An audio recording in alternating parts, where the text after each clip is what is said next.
One thing I did think about, and I thought about this before, was I take a couple of these batteries, maybe 3 of them. I have 3. Put them in parallel. They're all perfectly fine batteries until you try and run some major load on them, like air conditioning and things like that. But I think they would run a radio forever.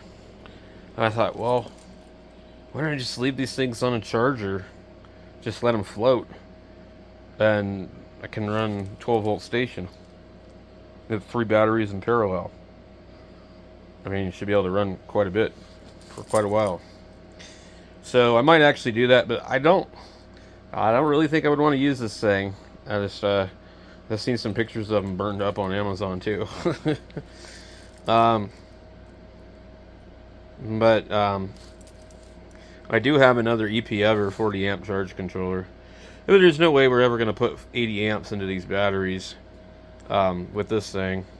If we did, first of all, the wires to the batteries would fucking melt. Yeah, it would be bad.